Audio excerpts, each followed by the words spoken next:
Salut à toutes et à tous, c'est Rasta Manga, j'espère que vous allez bien pour ma part, ça va bien. Et aujourd'hui, on se retrouve pour une vidéo mes lectures manga. Sur le sol les amis, bonne vidéo.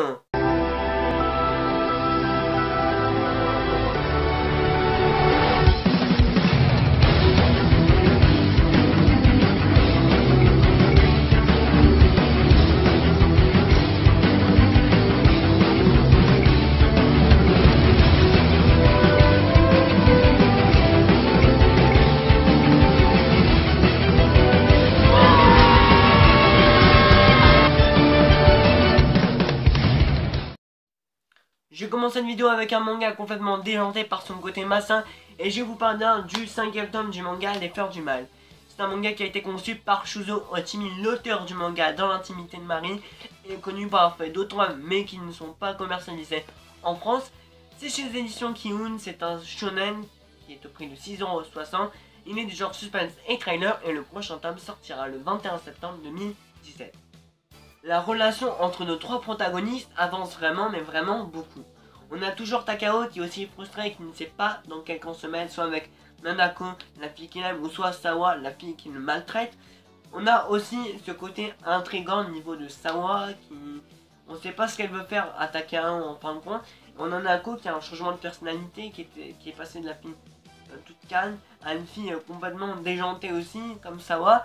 Et donc Takao, notre personnage principal, est complètement perdu. Passons directement au point positif de la série. Déjà on a un énorme suspense parce qu'on ne sait pas grand chose sur le personnage principal.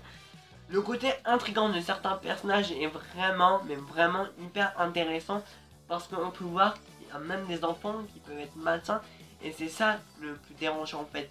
C'est que dans l'intimité de Marie on avait l'habitude de voir des jeunes adultes en fait, des lycéens. Alors que là c'est vraiment des enfants qui doivent avoir quoi, 13-14 ans, et c'est vraiment encore plus perturbant.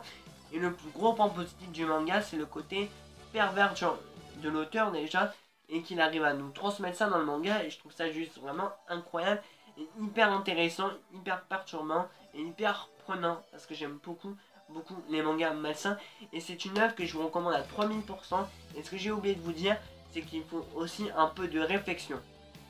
Je continue cette vidéo avec une œuvre tout autant déjantée et je vous parle bien du 5e tome de Test Tube. C'est une œuvre qui a été dessinée par Totaki Takama, ancien dessinateur de hentai, et scénarisée par Mikoto Yamaguchi, auteur de Scumbag Loser et de Friends Game. C'est chez les éditions Delcourt Tonkam au prix de 7,90 €. C'est un seinen du genre suspense et trailer, et le prochain tome est prévu pour le mois d'octobre. Pour ceux qui suivent la série, vous saurez peut-être qu'à la fin de l'arc du tome 3, on démarre un nouvel arc où le but va être de filmer un serial killer qui s'appelle Crazy Leska. Donc on va devoir le filmer pendant 1 minute, soit avec un portable ou soit avec une caméra. Donc il y aura de nouveaux protagonistes et de nouveaux antagonistes. Et là, ça devient intéressant. Le lot de la personne qui réussira à le filmer pendant 1 minute, Crazy Leska, gagnera exactement 12 millions de yens. Et les amis, c'est juste énorme. Dans cette série, les choses prennent une tournure toujours affreuse. Il y aura toujours des morts. Il y aura toujours une relation malsaine entre tous nos protagonistes, ça va partir en scène pornographique, en tête coupée, et tout ça, vous connaissez le schéma. Mais j'ai beaucoup aimé ce tome encore une fois, malgré que le concept n'est pas original. Et franchement, ça me fait vraiment beaucoup penser à Judge, parce que le criminel, enfin Crazy Leska, est caché parmi les protagonistes, et c'est le même scénario à peu près que Judge. Mais c'est intéressant parce que l'auteur nous met un beau message en fait. Un beau message, c'est une critique de la société qui nous montre que les humains feront tout pour avoir de l'argent et qui seront capables de faire des choses vraiment atroces. Donc moi je suis d'accord parce qu'il y a vraiment des psychopathes sur Terre. Après c'est mon avis subjectif. Je sais que c'est un manga très critiqué à cause de ses scènes pornographiques, ses scènes très gras. Mais moi personnellement ça me dérange pas, j'aime beaucoup les choses malsaines. On a des très beaux dessins, mis à part qu'il y a des scènes pornographiques et tout ça. Alors franchement, là je suis mal tombé, mais je vais essayer de vous montrer une planche sans vous spoiler ou sans rien. Voilà, ici. Je n'ai pas en spoiler les amis, voilà. J'aime beaucoup le style de l'auteur. Ensuite on a beaucoup de rebondissements. Ça va de rebondissement en rebondissement. Le rebondissement, il se termine, on en attaque direct un autre. À la fin du 5e tome, on a un rebondissement et je pense que ce rebondissement va continuer jusqu'à la fin du tome 6 et encore et encore et encore. Après j'espère que ça va pas tourner en rond comme le fait certains mangas, parce que beaucoup de personnes, je sais que ça marche beaucoup parce que quand j'ai fait mon stage dans une librairie, bah je parlais au gérant de la boutique qui me disait que ça marche énormément en estime parce que internet c'est quelque chose qui parle aux jeunes, qui parle à tout le monde et tout ça. Et voilà. Et c'est vraiment un tome que j'ai beaucoup aimé. Il y a encore beaucoup de suspense et on voit que cet arc va bientôt se terminer et je pense qu'il va se terminer à peu près à partir du tome 7. Ils nous font croire qu'il va se terminer à partir du tome 6.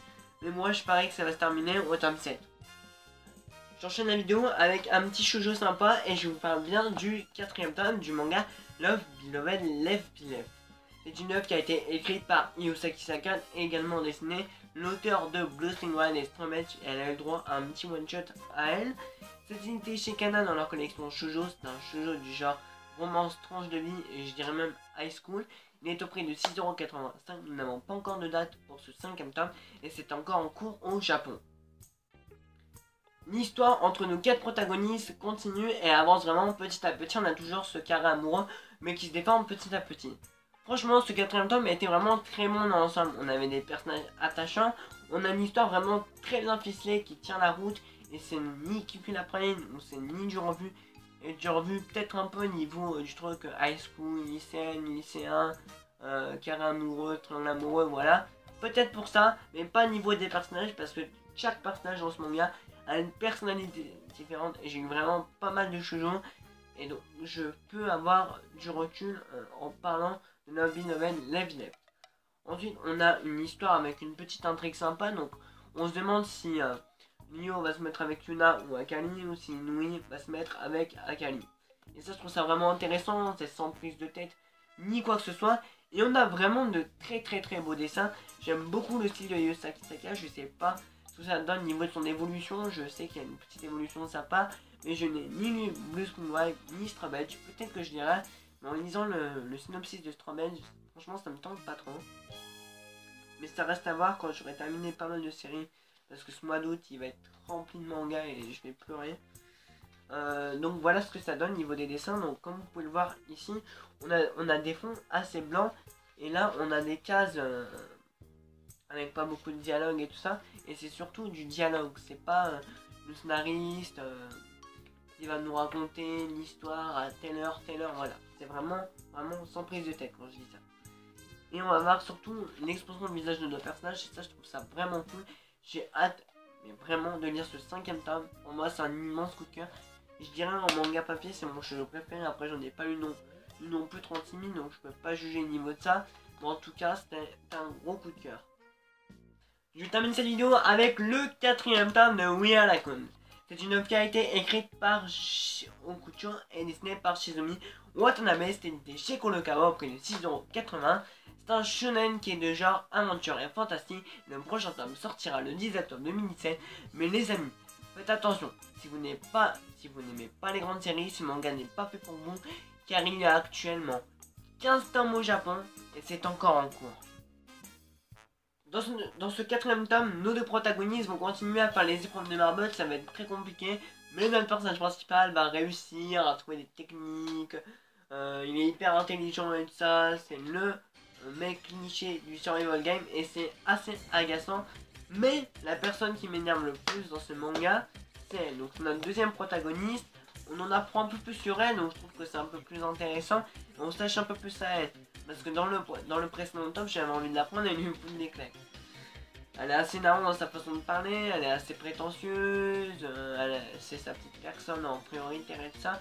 Mais on apprend qu'elle a un passé un peu douloureux, donc on commence à avoir un peu d'affection pour elle. Et donc le manga passe un peu mieux. Sinon c'est assez sympa dans l'ensemble, c'est lisable. Mais c'est pas non plus hyper original, ça parle des réseaux sociaux, surtout je vis Twitter ou de Instagram parce que ça parle de followers et tout ça. C'est quelque chose qui parle aux jeunes et qui parle à tout le monde parce qu'actuellement à l'heure d'aujourd'hui tout le monde utilise les réseaux sociaux, donc c'est forcément un manga qui va parler. Mais ce que je trouve dommage, c'est que je trouve que c'est un peu commercial du fait que ça marche bien au Japon parce qu'il y a déjà 15 tomes et ça continue mais l'histoire tourne en rond. En fait le résumé c'est ça. On a suivi nos 2 protagonistes, ils vont faire les épreuves de marble. Comme dans chaque survival game, il y aura des morts. Ils vont mourir dans la vraie vie aussi. Parce parce que là ils sont ancrés dans leurs réseaux sociaux. Ensuite, les personnes qui réussissent, et ben ils continuent à vivre, etc., etc. Et je trouve ça assez lassant, ça tombe assez en rond, malgré qu'il y a des petits rebondissements par-ci par-là, surtout le rebondissement à la fin du deuxième tome qui était juste génial. Je vous en avais parlé, je crois, j'avais adoré ce second tome. Le troisième tome, un peu moins, et ce quatrième tome est assez bien. J'avais acheté à la Japan Expo, je sais même pas qu'il sortait, parce que c'est un manga, voilà, que je lis comme ça, tranquillement. Mais moi, je vais pas lire 15 tomes, si ça tourne en rond, ça tourne en rond, ça tourne en rond. Et donc, pour conclure avec ce manga, c'était plutôt pas mal.